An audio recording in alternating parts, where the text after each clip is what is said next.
Well, hello, everybody, and welcome to NEA Report today. We're glad to have you in on a day that began with some very positive news for us around here. We're so happy to be able to report that the girl Arissa Farmer is going to be back with her family and safe and sound, found in Nebraska. Wild story. We'll be talking about all that coming up. Plus, we've got a ton of news to catch up on. We're getting back on regular schedule right now for things. And, of course, that means, as always, that we're going to be making some winners happen around here. NEA Report is giving away a t-shirt to somebody that shares today's newscast. And all you got to do is click share on this video and you're entered to win. Now, we have a winner to announce, but this winner, actually the last prize that we did a share to win for was a $50 gift card to Nolan's on Main Street in downtown Jonesboro. And the winner of that, drum roll, is Margaret Overfield. Congratulations, Margaret. You'll be able to go by Ace One Technologies on Executive Drive and pick up your $50 Nolan's gift card. You'll enjoy every bite from that wonderful establishment. It is awesome. Going there tonight for $10 steak night. Can't wait. Okay, we've got the news on the way right now, so hold on. It's 4 o'clock in Truman, where the family and community of Arissa Farmer has been worried sick for several days. But on what would have been the 5th day of her missing, good news at 2 a.m. this morning, or just a short time after, as it was announced she was found safe in Nebraska. The full update is coming up. Remember the Kieran story where the owner was accused of rape? Well, he may now be facing a charge for human trafficking, too. He's being investigated for it, the prosecutor's office says. Plus an update on the Adam and Eve sex store and the latest roadblock that they're facing in Jonesboro. DID, that's something we've not talked about in a while on NEA Report. It's headed back to court. And Randolph County, could it go wet? Well, we're going to tell you if it has the chance to this year on NEA Report as we do the news at 4 o'clock.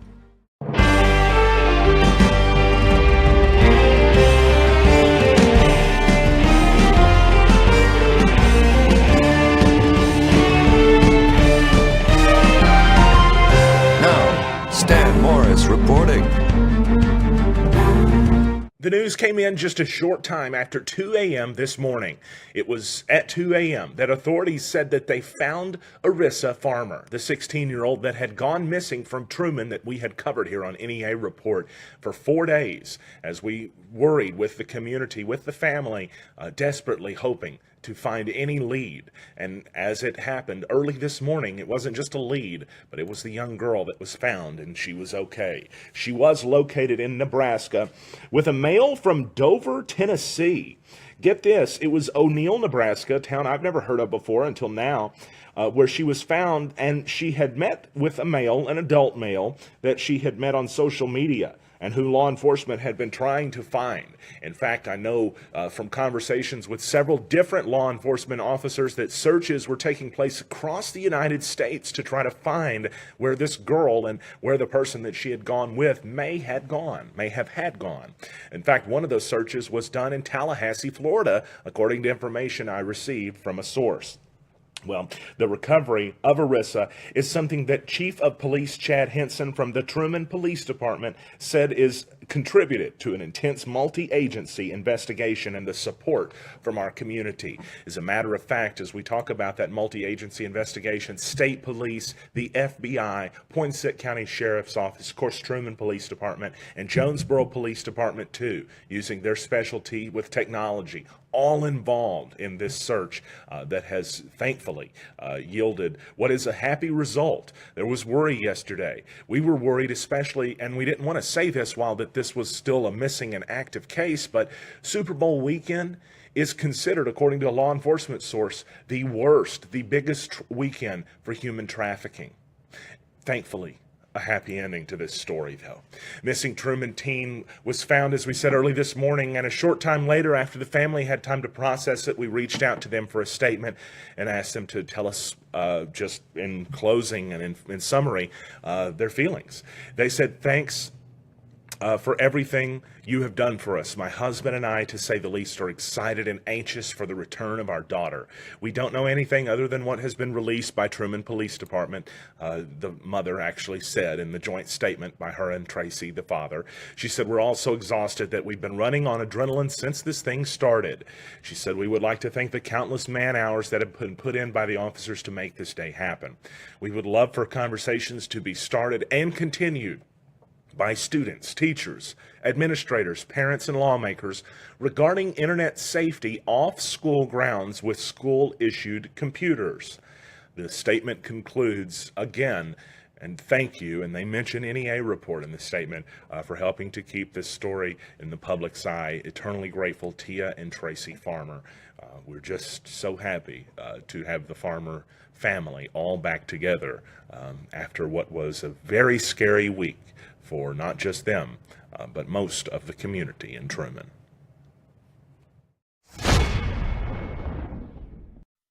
We've got a lot of news to catch up on now, so let's begin going back into some stories that we've told you about earlier on NEA Report that we now have updates on. Beginning with a story on the Kieran restaurant owner, the restaurant, the Asian food restaurant in Jonesboro, now closed, by the way.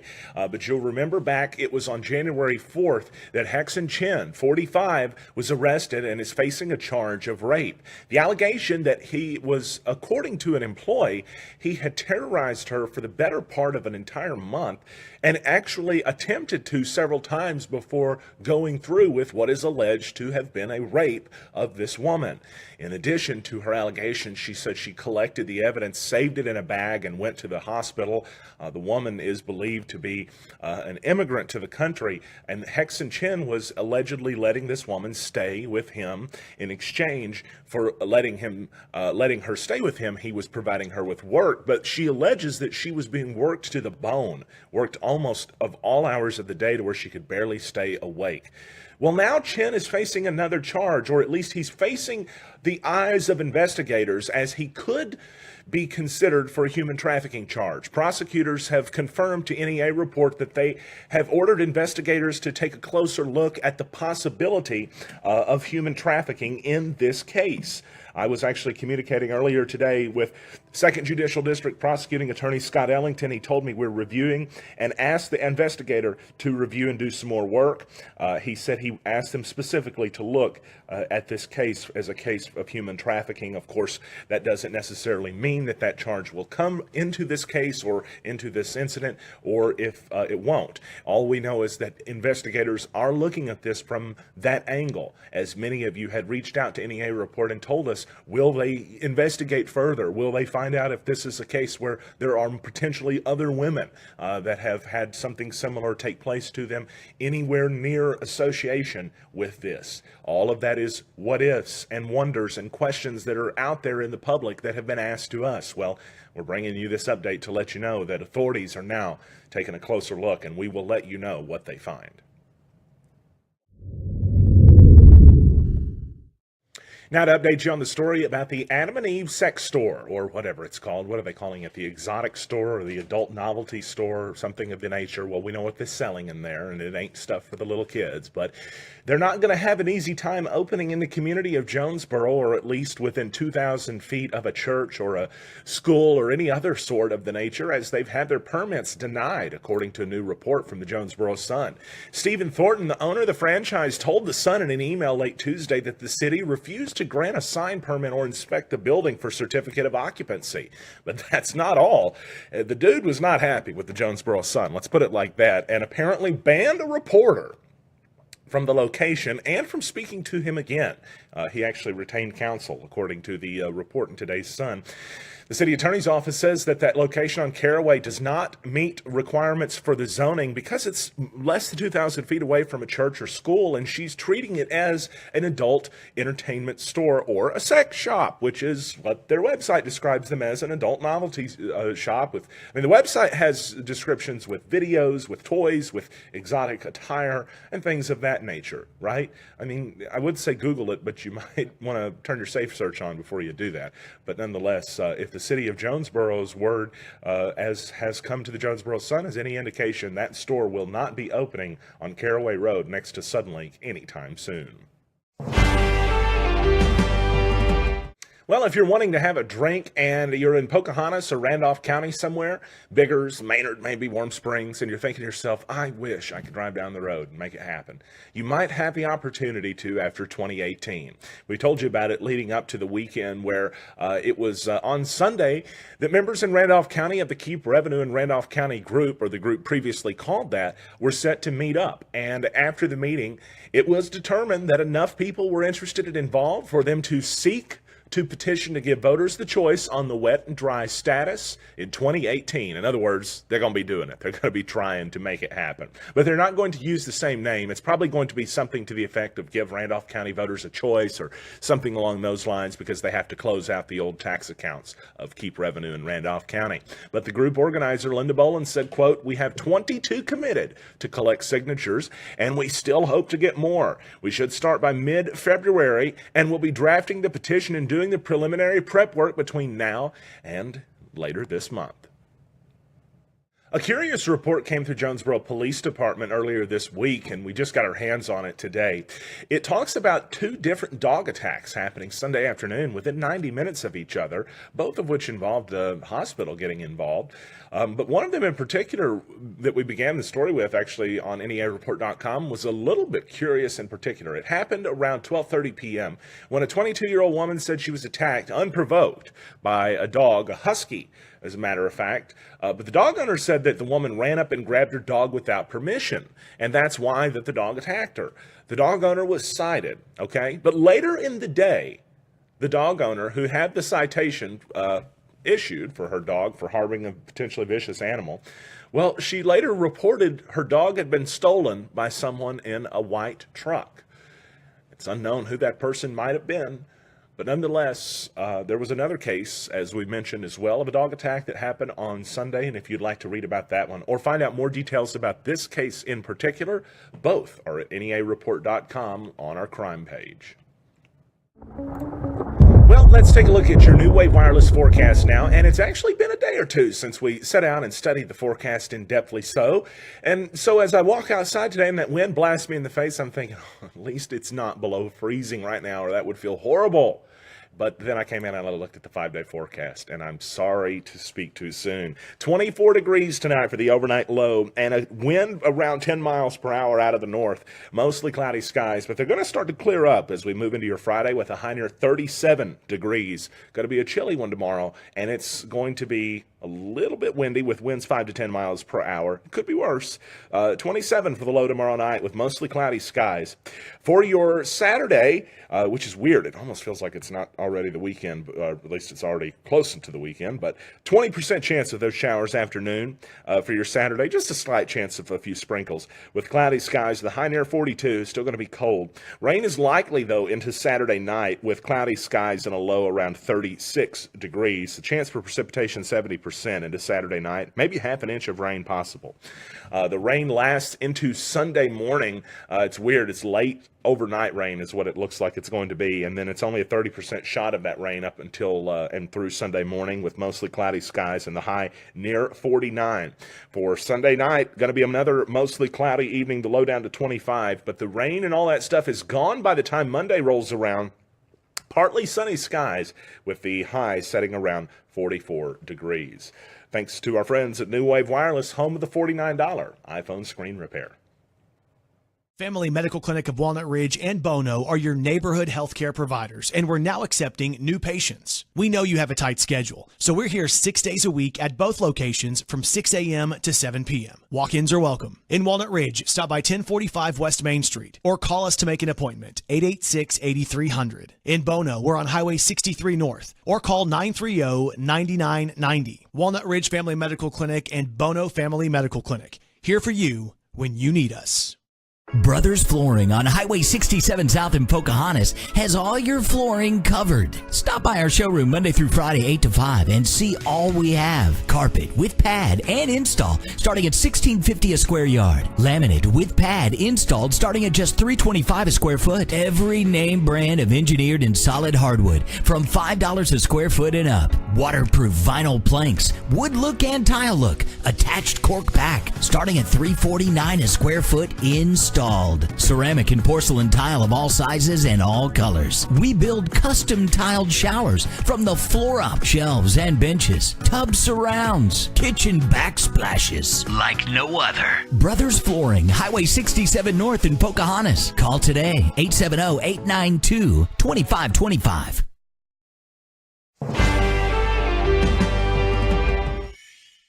Jonesboro attorney Mark Reese is suing Craighead County. You may remember this. This is not exactly a new development.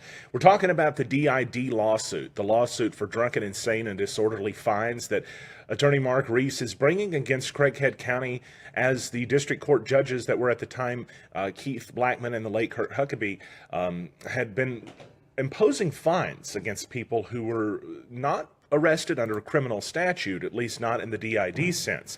The statute's not criminal. It's a non-criminal statute. That's a fact. Well, attorney Mark Reese is suing for reimbursement because under that statute, some $24,000 and plus in fines and costs had been assessed to individuals from 2011 to 2015. When I was at the Jonesboro Sun, I'd done some of the reporting that initially broke all of these stories on the DID fines. This was around the time that Keith Blackman, by the way, was voted out of office and judges Fowler and Bowling took over. Well, a non-jury trial is now set on August 21st for this case, and we'll see where it goes from there. This has been one we've been covering for several years now. The lawsuit initially filed in 2016, and we will stay on this one as it goes forward. Well, the new Jonesboro recycling program that is offering the discount for the recycling bins is now being extended to apartment owners too, in the form of the apartment dumpsters, the recycling dumpsters that can actually be used by the tenants for the entire apartment complex. It's a great way for apartment owners to turn their entire neighborhoods more green, but help the community too. And there is a discount that's being offered to owners of apartment complexes or multi-unit complexes that might want one of these. A $400 cost plus tax and fees is what the dumpsters will cost per complex if you buy them by June 30th, or at least the first one, I should say. One dumpster by then. If you wait until after June 30th, you're going to pay $600 more for $1,000 plus taxes and fees on that. Taxes are going to go up too because you're talking about a giant percentage increase on the base amount that those taxes come out of. So if you're an apartment owner and you want to get in on this, do it by June 30th and help Jonesboro go a little more green. Well, this month is Black History Month, and every day that we can find an event going on, we're going to be letting you know about the different celebrations that are taking place to honor the history, the heritage, and the culture of African Americans as we celebrate Black History Month. So, right now we have one to tell you about that's going to be taking place from February 6th until the 18th. This is going to be a big one at Williams Baptist College, and the event that we're telling you about, it's the Arkansas African American Legislators 1868 to 1893, a free traveling exhibit produced by the Arkansas State Archives and Black History Commission of Arkansas. The display will be open for viewing during the hours listed on your screen. They're kind of all over the place, so going through them all might be a little bit tough for me to do. But I do want to tell you that there is a ton of history, and local history at that, that is worth checking out there, and you can read more information about that at NEAReport.com. Well, there's an exciting event that's going to be taking place this weekend in Walnut Ridge, and I can't wait to be there. I went to the first one last year, and this year, definitely not going to miss the second one. It is the Children's Shelter Super Walnut Ridge Fundraising Watch Party, and I really knew I was going to mess that up when I said it, but I think I got it out right. We'll see. It's going to be this Sunday from 3:30 until 11:30 p.m. It's for the big game, you know which one we're talking about, right? The studio, the venue on Main Street in Walnut Ridge is where it's going to happen. Now, there is a Facebook event for it, okay? And I know a lot of you like to click interested in those or I'm going or whatnot. But if you get your ticket ahead of time, I want to save you a little bit of money because you can buy 2 tickets for $80 if you want to call ahead and get them right now. $50 per ticket if you want to buy them ahead of time, or if you wait to the day of, it's $50 per ticket across the board. So if you're, going as a couple, you can save $20 there. But this will let you watch the big game in style, along with participate in the silent auctions, all drinks, yes, food, and more. All kinds of fun always happens at the studio whenever we do parties there, and it's a host of fun. Fran Cavanaugh has a wonderful place there that is a delight to go and enjoy, and I know Sharna Butts has been working hard on it, so I can't wait to see all of you there this Sunday from 3:30 till 11:30 p.m. at the Children's Shelter in Walnut Ridge for the Super Walnut Ridge Fundraising Watch Party, and yes, proceeds benefit the Children's Shelter. Well, let's get you one final check of that weather forecast before we head out the door tonight and into what looks like it's going to be a chilly Friday and maybe a chilly weekend too. 24 for the overnight low tonight, 37 for your high tomorrow. That's it. 37 degrees. Going to be cold, but it's going to be sunny at least, so when my cat's sitting by the window, he'll feel warm. It looks like 27 degrees for the overnight low tomorrow night and a slight chance for showers afternoon Saturday. Rain becomes likely Saturday night into the overnight hours Sunday and begins to taper off. Will be gone by noon Sunday. So expect overnight showers between Saturday and Sunday in NEA. Check out my Ace One Technologies coffee mug. You like that? That's all we've got for you tonight on NEA Report. We're back tomorrow at 4 p.m. with more news from Northeast Arkansas, and we'll break out if breaking news breaks in. Something like that. See you later.